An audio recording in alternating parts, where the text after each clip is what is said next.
Hey everybody, welcome back. So in my previous math meme video, I took the double angle formula for sine and I just kept expanding it over and over again. So we know the double angle formula for sine is exactly this. But what if I could expand this using the double angle formula for sine? So this got replaced with this. And I kept going and kept going and kept going and kept going and kept going and kept going. But what if this sort of thinking, this playfulness in mathematics is actually useful for problem solving? And in fact, it is. It's nice to have this sort of sense of adventure and playfulness. So how can I actually apply that idea? Let's try to solve the following integral.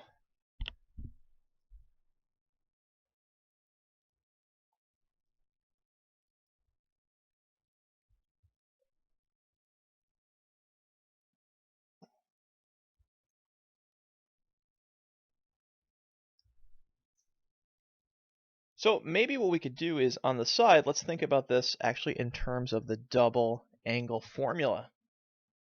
So if I think about it in that way, let's see what we get. So the sine of x over 4 is exactly 2 times the sine of, well, half that angle, cosine of half that angle.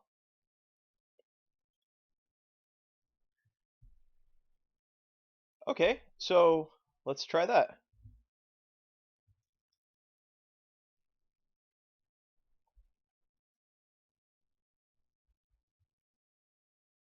And so as I do things like this, trying to experiment and develop new forms, especially with trigonometry, I sort of appeal to my algebraic sensibilities. My mind says this. So I've got 2 times something times something. I think of the following. So I know that a plus b quantity squared, that has a 2 times something in it.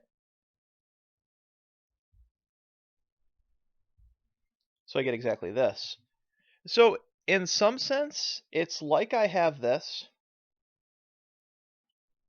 and I'm missing this, as well as this. All I have is this 1. Could I turn a 1 into this? Well, yeah, think about your Pythagorean identities, right? For all theta, we know that sine squared of theta plus cosine squared of theta is equal to 1. So that's quite helpful. So we can rewrite this. We can rewrite the 1 in terms of sine of our angle. Now think about this as a squared plus the cosine of our angle. That's b squared. Okay, well, this is a little bit more interesting. Let's see if this is helpful. So there's a squared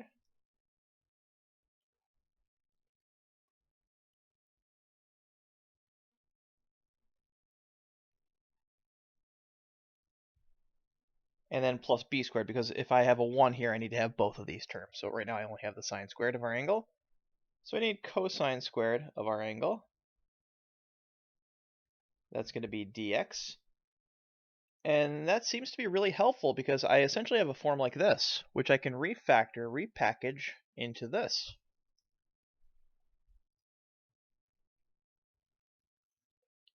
So here I've got, well, it looks like sine of x over 8 plus cosine of x over 8 quantity squared. Again, just refactoring this using exactly this idea. Well, let's remember something. So let's look back here.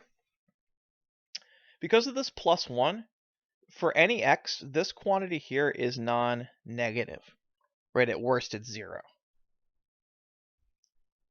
Also, we know the following. So we know the square root of, let's say, oops, I'm getting ahead of myself. We know the square root of y squared is equal to the absolute value of y. But in this case, because this quantity is always non-negative, I can avoid this absolute value. So when I take the square root of something squared, typically it is the absolute value, but because of this, I just have the following without absolute value, just by the fact that it's non-negative.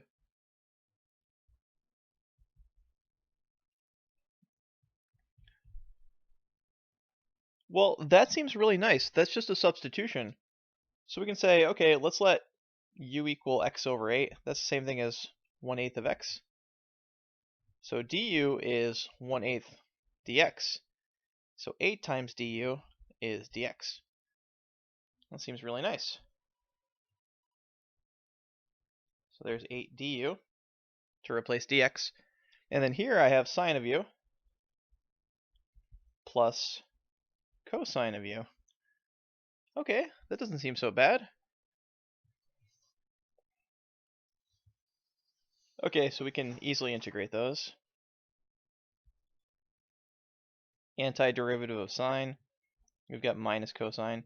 Antiderivative of cosine, of course, is sine.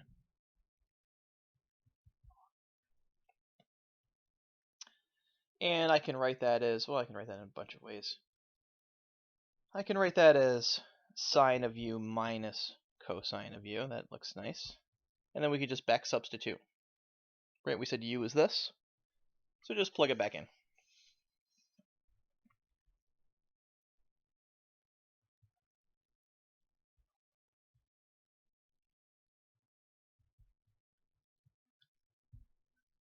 So that's really cool. So it looks like our sort of sense of playfulness and that math meme turned out to be incredibly useful and fruitful.